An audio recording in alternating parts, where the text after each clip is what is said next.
Your top 5 moments of 2013. Let's talk about them. Yes, What sir.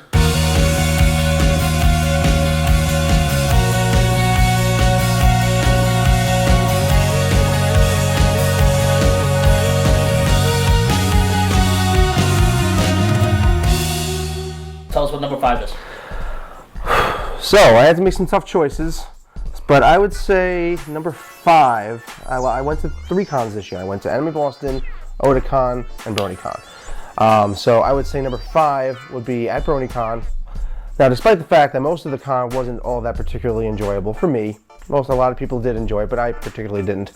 One thing that I did enjoy about it was the Brony documentary that they showed there.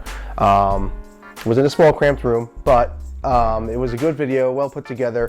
Basically went into the whole fandom, why these people are fans of ponies, why these people get together, why they're so like into their fandom. And they actually went to BronyCon last year and filmed scenes from there. And it was pretty interesting just to see like all the thoughts and everything that everyone has about the fandom, and the footage that they put together was very nice. So number 4, I was just gonna say, like, as a whole, Anime Boston as a whole was my number 4. And Anime Boston is consistently always my favorite anime con each year, just because it's so well put together. It's so well organized. They always have great events, great artists. It's in a great venue, free Wi-Fi. It's just great overall. So I would say I would put that as my number 4 spot, and also just the fact that the bombing that happened in Boston this year, the con still went on despite being almost like right after the bombing, weeks after the bombing happened, and the con still went on and went as well as it did. So kudos to Anime Boston for that. So yeah, I'd say the con as a whole in its entirety would be my number 4 moment of 2013. Number 3, now my top 3 are actually going to be from Otakon because they had some really great premieres and events going on this year. I'm going to say number 3 was a Yoko Kanno concert. And anyone who's an anime fan knows who Yoko Kanno is. She did the music for Cowboy Bebop, just to name one of the shows that she's done.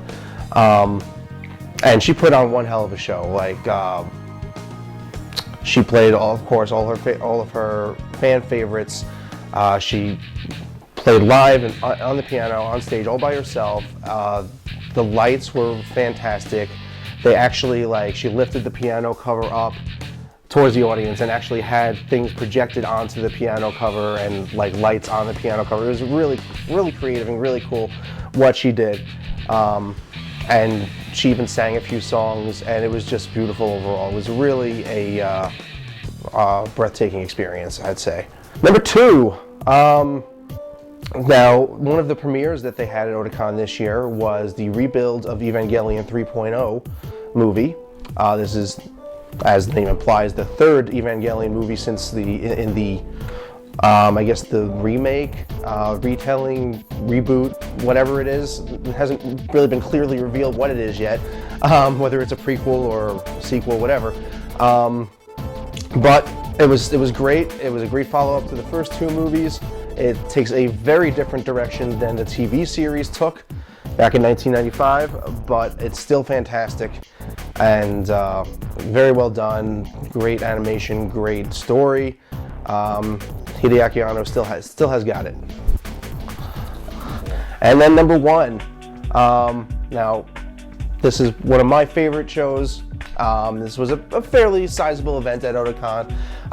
They had the Oreimo premiere, the final 3 episodes of Oreimo. It was really interesting to see the conclusion of how that show ended. A lot of people were kind of, I guess, riled up to see how it would end.